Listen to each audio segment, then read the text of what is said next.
زمونږ څوک نشته دی، موږ غریبانان یو، زمونږ د تپوس څوک نشته دی. چېرته هم په وطن جنګ شو، دا کم سرمایهدار جاګیردار چې دي دوی به انګلینډ ته تښتي، او دا غریبانان چې دی دا مزدوران کسانان دا به د وطن دپاره جنګېږي.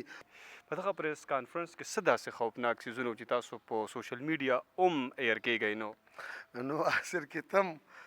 یو صحافي یو طرف ته نیکی سپورټ کوئ،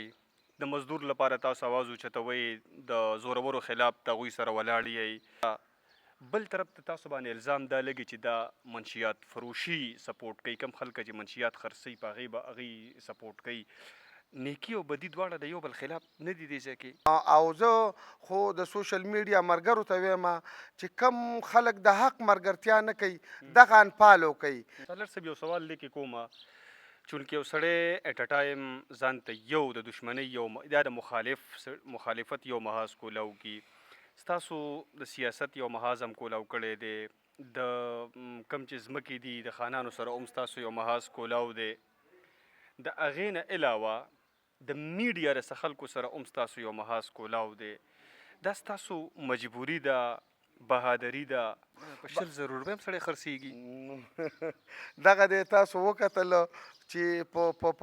3,000 روپۍ باندې هم خلک خرڅ شوي دي. بسم الله الرحمن الرحیم. قدرمنو کتونکو، سنګرخان یم او نن را سره په پروګرام کې موجود دی د مزدور کسان پارټۍ مرکزي چیرمین سالار فیاض علي صاحب. د هغوی نه به تپوسونه کوو، نږدې ورځو کې بار بار د دوی ګرفتاري شوې ده، په دغې وجوهاتو به ورسره خبرې کوو. بېګا مې د یو ذمهوار سړي پریس کانفرنس اورېدو او هغوی دا خبره وکړه چې سالار فیاض علي صاحب منشیات فروش لینډ مافیاز دي او دوی دغه خلکه سپورټ کوي. په دغې به هم تپوس کوو چې دا په سالار صاحب باندې الزام دی که نه په حقیقت کې دی. یو طرف ته د مزدور غمخوار ځان ګڼي، د غریب دپاره اواز اوچتوي، او بل طرف ته دی بدي یعنی برایي په معاشره کې سپورټ کوي، منشیات فروشي. په دغې به سره خبره کوو. سالار صاحب ستاسو د وخت ډېره زیاته مننه کومه، مصروفه وئ، موږ له وخت راکړو. اول خو راته دا ووایئ چې په تېرو څو میاشتو کې ستاسو بار بار ګرفتاري کیږي، وجه څه ده؟ ډېره مننه. اول خو ستاسو شکریا ادا کوو چې دې ځای پورې را ګرفتاري خو دغه تاسو په میډیا باندې وینئ چې چونکې زه د مزدور کسان پارټۍ چیرمین یم او دلته لکه تاسو د بېګا د یو خان پریس کانفرنس یاد که هغوی موږ ته قبضه مافیا وایي، چونکې موږ په دې وطن کې موږ د 200 کالو نه آباد یو. بیا زموږ مشران یا بې تعلیمه وو، نو هغوی هغه انتقال ځان پسې ونه کړو، دغې خلکو ځان پسې انتقال وکړو. اوس هغه ځمکې قیمتي شوي، هغوی اوس را روان شو، د عمرزو نه به را رواني. زما په شکور کې ځمکه ده، هلکه دا وطن ستا دی، نه موږ پکې انسانان نه موږ آباد شوي دلته. نو چونکې دغه خلک بیا په اردو کې پاتې شي. بېګا یو خبره کوله چې یاره دوی د پولیس بې عزتي کوي. کله چې دا ډي جي زما په خیال چې اف سی ډي جي نو دوی د پولیس نه ورده شلولي دي، د پولیس بې عزتیانې کړي د خپلې ذاتي ګټې دپاره. به هر حال دغه خلکو بیا هغه په پردي کار کې هغه خپله خبره کوي، نه ورسره د وطن غمي، نه ورسره د ملک غمي. ګینې د دې لیاقت خان ته د دې د انکوایري وشي چې د په حجره کې 200 کسان نوکران دي سرکاري او سرکاري پیسې علي، او دا چې دا کله نوکر شوی او د څومره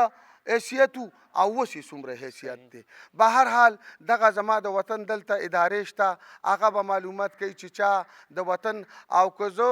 وایي دا د ټولو نه غټ د ډرګز مافیا دغه دی. نو سنګرخانه تاسو ګورئ زما په دغه کې د موټرسایکل چینچي ولاړه ده، که چېرته زه ډرګ مافیا وې نو دلته به پرچونرې ولاړې وې. دغه سوال به ځان له کومه، دغه ځان له کوم ګرفتاري وجه څه ده؟ ګرفتاري خو موږ 3 ام پی او دغه ما هغه پریس کانفرنس کې ویلي وو چې یاره 3 ام پی او کې دا شو کړي وو چې د پولیو خلاف احتجاج کړی وو. تاسو کړی وو احتجاج؟ خو دا موږ کړی وو، خو احتجاج موږ په 21 اپریل باندې کړی وو او بیا 3 ام پی او ما باندې په 14 وشوه، په 14 مئی باندې وشوه. نو که دا دی کې حقیقت وی نو په کار ده چې په او هغه ما سره د ایسي مذاکرات وشو، ما په پیج باندې پراته دي. موږ باقاعده خلکو ته ویل چې یاره موږ د دې پولیو خلاف نه. به هر حال یو سړي څوک اواز نه اوري نو د خپل اواز د اورېدو دپاره هغه احتجاج موږ کړی و که نه. نو دغه د هغوی دغه و بیا هغې کې د دې ځای سیاسي هغه انتقام دلته چغې وایي تحریک انصاف چې یاره دلته ما سره په پنجاب کې زیاتی کېږي خو دلته موږ کتلي یو د پخوا نه موږ سیاست چې دی آفتاب شیرپا و ټول عمر به دلته ګټله زموږ به مخالف وو خو که زموږ ملګری به ورغلی د هغه عزت به یې کوو د هغه کار به یې کوو دلته اوس چې دی یو سړی که ایم پی ای شي نو هغه دا کوشش کوي چې یاره دا نور خلک ولې ښه کېږي لکه د قام د ښېګڼې سوچ نشته دی سیاست چې دی کنځلو ته پاتې شو ښه درې پیرې چې دی هېچا له پښتنو حکومت نه دی ورکړی دا د ته اوس هم چغې وایي اډیالې ته ځو او څوک وایي سنجاني ته ځو او څوک وایي بنیګاله ته ځو دا سیاست دی دا د ستا بجټ را روان دی افت در باندې رالی مریم نواز په سوشل میډیا ورپسې خلک څومره خبرې کوي 10,000 ټیکټر یې دغه له ورکړې زمیندارو له سولر سیسټم یې وکړي مړه د ګاډو والا پورې دلته روره که ګنډاپور راځي نوکرۍ خرڅوه او ځان مړوه پیسې برابروه خان نشته دی او هغه څنګه وایي مولا مړه و مال تعالی هغه قصه سالار صاحب درته ووایي چې ستاسو نوم په شیډول فورت باندې هم دی شیډول فورت کې هغه خلک وي چې هغه یا خو په دهشتګردۍ کې انوالو وي یا په هغوی باندې دهشتګردۍ شک وي نو په دومره خوفناک جرایمو کې دی هم چېرته کې حصه اخیستې ده اصل کې د شیډول فورت دا دغه دي چې څوک بین تنظیمونو ته یا کلدم تنظیمونو ته فنډینګ وکړي قانوني طور شیډول فورت په هغه باندې لګي خو زما په وطن کې اول سړی نیسي وروسته پې دپه لګوي نو شیډول فورت دغه تاسو ته مو وویل چې یو سیاسي انتقام لاندې لګېدلې ده چونکې موږ غریبانان دلته په ادارو کې دغه خانان ناست دي هلته زمونږ چهره او زمونږ شکل داسې پیش کوي چې دوی د ملک دشمنان دي دوی د ادارو دشمنان دي دوی دهشتګرد دي حالانکې دغه دی تاسو رالی زمونږ عام د زمیندارۍ کور دی د لیډرانو شان اجرا او کور هم زمونږ نشته دی به هر حال نن سبا چې په سیاست کې معمولین پاتې شي او بیا د تحصیل ناظم پاتې شي او زما د ادارو نه نن سبا معاش هم نشي پټېدی زما ساسي زما د چکی د دغه خانانو د لیاقت خان د نورو د پولیس افسرانو د کم چې امپیګان دي په دغه کې پاتې شوي اردو کې پاتې شوي زه الحمدلله 2 کاله پاتې شوی ما تنخوا هم نه ده اخیستې سرکاري به زه د کم ځای نه دغه وکړمه دا زه به څه غلا وکړمه نو به هر حال د هغې چا سره د حساب وکړي شي چې چا د دې وطن مراد خوړلي چا تنخواګانې اخیستې موږ خو دغه چغې وو چې د دغې خلکو سره د حساب وشي او د دې نه دي زه د عوامو د ټکسونو پیسې چې دی هغه والي نو د شیډول فور خو دغه وجه ده بل زما یو سوال دی کې بل کومه زما معلومات داسې دي چې په 400 کې د دې نه څه کسان ویستلی شوي هم دي ستاسو اوس هم یې ویستلی شوي یې څه بالکل دغه شان زما د معلوماتو هم 2-3 کسانو چې یو کس نوم خو راځي څو نومونه نه راځي هغه ترې لر شوي دي زمونږ دغه هم د هوم نه ډپارټمنټ نه آرس نه ډي سي نه راغلي خو دلته سیاسي خلک چې دی لکه هغه 4 بابوګان ناست دي 2 بابوګان وایي دا وکړئ او 2 وایي مې کوئ نو هغه قصه ده به هر حال زه د مزدور کسان پارټۍ چیرمین یم پی ټي ایم چې دی دا نه پارلیماني سیاست کوي نه پارټي ده زما خپله پارټي ده زه پارلیماني سیاست کوم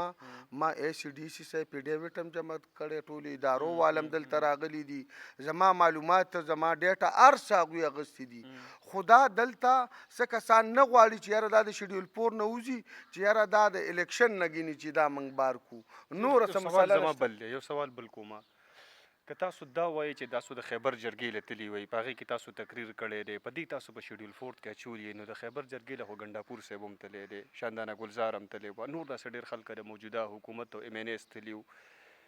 هغوی ولې په شیډول فورت کې نه دي نو که نه تاسو په څه بله وجه اچولي اصل کې هغه اشرف المخلوقات چې یادېږي نو دغه خلک اشرف المخلوقاتو کې راځي دغه غټ خلک دي دغه بیروکریټس دي د هغوی کرنیلان جرنیلان چې دی هغه د تره زامن دي او زمونږ که خیرخوا دي نو هغه صرف غریبانان دي د هغوی اواز هلته نه رسي زمونږ څوک نشته دی موږ غریبانان زمونږ د تپوس څوک نشته دی او دغه خلک ګینې 20 لکه پښتانه تللي وو په دغه 10 لکو کې زم تللی وم. زما دغه د رور زما وراره چې هغه دی هغه په سکول کې دی سرکاري نوکر دی د اوسه پورې د هغه تنخواه بنده ده تماکو رانه ګلی واله بچي مو په سکولونو کې سبقونه وی د هغې پیسونه را سره نشته دی خو دلته چې دی موږ پسې پراپیګنډې دا کیږي به هر حال موږ ستاسو د دې سوشل میډیا په ذریعه که چرته په دې ادارو کې ایماندار سم خلک وي چې موږ دا وایي که چرته هم په وطن جنګ شو دا کم سرمایهدار جاګیردار چې دي دوی به انګلینډ ته تښتي او دا غریبانان چې دی دا مزدوران کسانان دا به د وطن دپاره جنګیږي به هر حال زمونږ مرسته وکړئ د حق مرسته وکړئ او زمونږ په سر باندې لاس کیدئ. ټیک ده سالار صاحب تاسو باندې چونکې ستاسو پریس کانفرنسز په سوشل میډیا هم نو ریلیز کیږي چلیږي نو تېرو ورځو کې تاسو یو پریس کانفرنس کړی دی او زما معلومات دا دي چې یا خو هغه چا چلولی نه دی که چا چلولی دی نو هغه یې ډیلیټ کړی دی په دغه پریس کانفرنس کې څه داسې خوفناک څیزونه چې تاسو په سوشل میډیا هم ایر کیږئ نو اخر کې تم یو صحافي هغه تقریبا چې د یو پیج نه 50 زره کسانو کتلی و د هغې نه بعد ډیلیټ شوی و نو دغه سوال زه وایم چې تاسو د دغې صحافیانو نه وکئ چې دې کې څه داسې قانوني پیچیدګي وه چې تاسو د پیاز سالار پریس کانفرنس چې دی دا ونه ښودو خلکو ته نو زما په خیال چې او پریس کانفرنس هم ډیلیټ کو نو زما په خیال چې دا تپوس که تاسو د دغې صحافیانو نه وکئ دا کومو خلکو 400 دا جرنلیست او تنګي نیوز وغیره او زه خو د سوشل میډیا ملګرو ته وایم چې کم خلک د حق ملګرتیا نه کوي دغه انفالو کوي ځکه چې دغه ستاسو په سر باندې ستاسو په دغه باندې چې دی پیسې ګټي نو زه دغې خلکو ته وایم چې څوک د قام خبره نه کوي رښتیا خبره نه کوي نو په فیسبوک په ټیک ټاک چې څومره سوشل میډیا ده دغه خلک انفالو سوال پکې دا کومه چې په دغه کې چونکې ما خپله نه دی اورېدلی د ریاست خلاف پکې داسې څه وو نه جی دغه کې ریاست خلاف څه نه و که د ریاست خلاف پکې څه نو چې د هغوی دغه ډیلیټ کېدی زه دومره غټ سړی نه وم ما ته شکر دی چا ټیلیفون هم نه دی کړی چې هلکه ته دې د دې پیج بیا څه و پکې داسې نو هغه خو د خلکو ته داسې واضحه کوي که نه دغه په هغې کې و چې هغه دغه کار چې دی د یو خان دپاره شوی و سرکاري دغه و د نوکر و د هغه دپاره شوی و هغې کې بیا پولیس افسران داسې ملوث وو چې هغه ذاتي کار یې پکې ولرو موږ په دې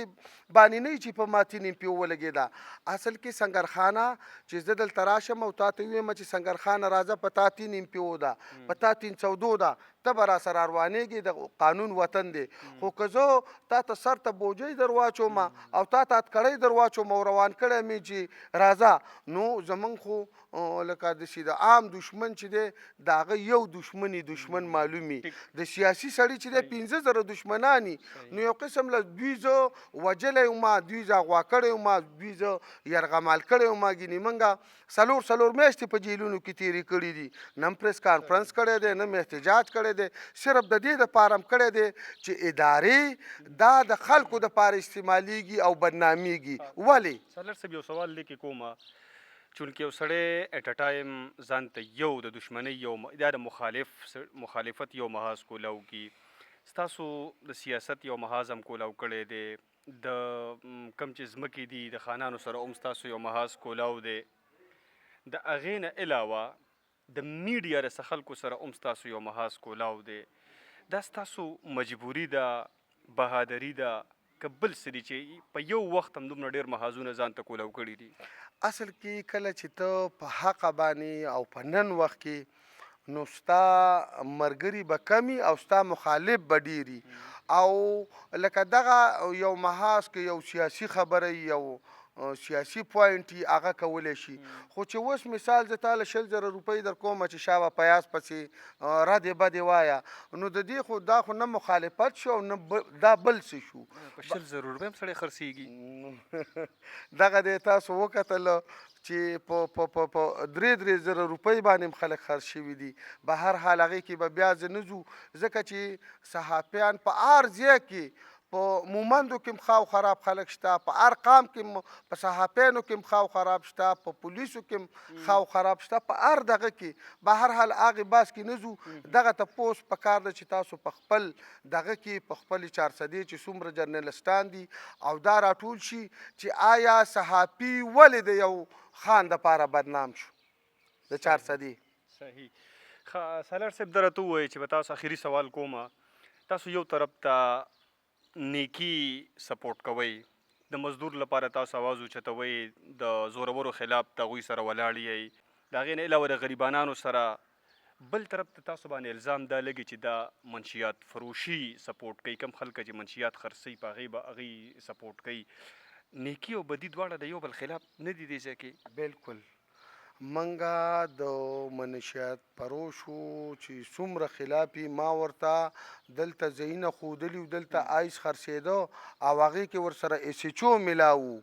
دا هغه خبره کوي چې لکه کم خلک چې منشیات پروش سپورټ کړي وو هغه خلک یې اوس په پولیسو نیسي او راخلاصوي. چونکې دا کار چې دی دا په هره ضلع کې، په هر تحصیل کې، په مردان کې، په صوابۍ کې، په هره ضلع کې کیږي. خو تنګې تحصیل چې دی دا ټارګټ دی. په دې باندې په اسلام آباد کې میټینګونه کیږي چې یاره په تنګي تحصیل کې په میره کې خلکو پیسې وګټلې، دا به موږ څنګه وشرمو، دا به په څه کې راګیر کړو. ګوره تا نه به د خپل چاپېرچل تپوس کیږي. ما په معاشره کې چې څه کیږي، زما معاشرې ته چې د کوم څیز نه نقصان دی پکار ده چې زه د هغې خلاف راپاڅم. د دغې موږ د انټرنیشنل سمګلرانو موږ ملګري نه یو، د انټرپول په ذریعه دي سعودي ته حواله کړي، دلته دي چې څوک آیس خرڅوي، چرس خرڅوي، دا دې ونیسي او دوی له دې عمر قید ورکړي چې بعد دیګر له څوک نه کوي. خو تاسو ته ما وویلي چې میډیا د دغې خلکو ده، ادارې د دغې خلکو مني، پراپیګنډې د دغې خلکو ګیني چې یو سړی بېګا همغه یو خان پریس کانفرنس کړی وایي دا د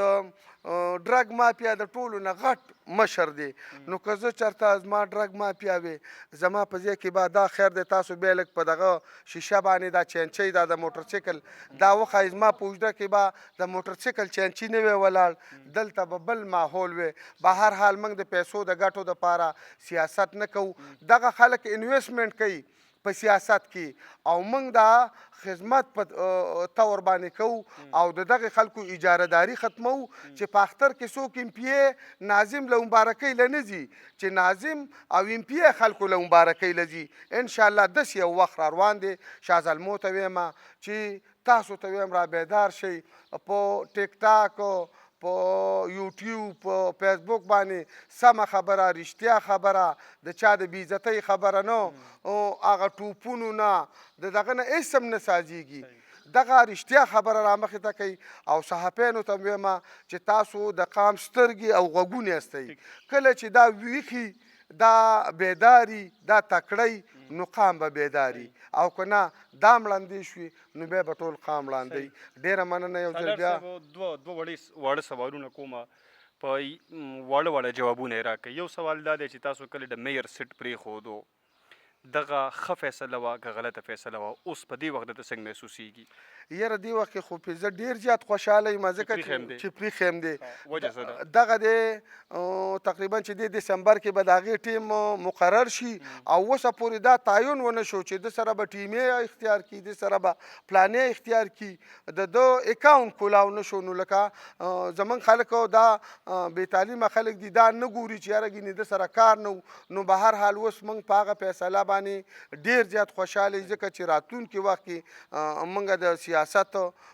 کوو. نو که چېرته موږ د خپلو مزو چلچو دپاره دا 4 کاله تېر کړی وی، بیا به خلکو ویل چې یاره که دې کې څه نه و نو تا به پرېښی وی. به هر حال دغه یو سیاسي فیصله وه او موږ په هغې ډېر زیات خوشحاله یو. بل اخري سوال کوم، د لوکل ګورنمنټ ټینیور ختمېدو واله دی، الیکشن به کېږي، که په آیین باندې عمل درآمد وشو خو زر الیکشن به کېږي، دوباره به د مییر سیټ ته ودرېږئ که نه جنرل الیکشن ته به انتظار کوئ، د ایم پی ای الیکشن به کوئ؟ اصل کې زما خو خیال هم دا نه دی چې لکه ځکه چې دا د دې 4 کاله تیر شو او دوی له پاڼ ورنکړو نه دوی له قانون سازي وشوه نو زما خیال دا نه دی چې ګینې په دې کال نیم کې به دوی بلدیاتي الیکشن وکړي آخر ته به تحریک انصاف چې کله رخصتیږي د صوبې حکومت نو هغوی به کوشش دا کوي چې په آخره کې د دې الیکشن وکړي به هر حال زمونږ داسې پارټي ده چې په نورو پارټو کې فیصلې د بره نه کیږي او زمونږ په پارټۍ کې فیصلې د لاندې نه کیږي ملګري به فیصله کوي چې هغوی څنګه فیصله کوله چې موږ ته یې ویل چې یاره ودرېږئ ودرېږو به او که څه ویل چې مه ودرېږئ نو نه به ودرېږو. ټیک ده سالار صاحب ډېره زیاته مننه کوم مصروفه وئ موږ له وخت راکړو خوشحاله اوسئ.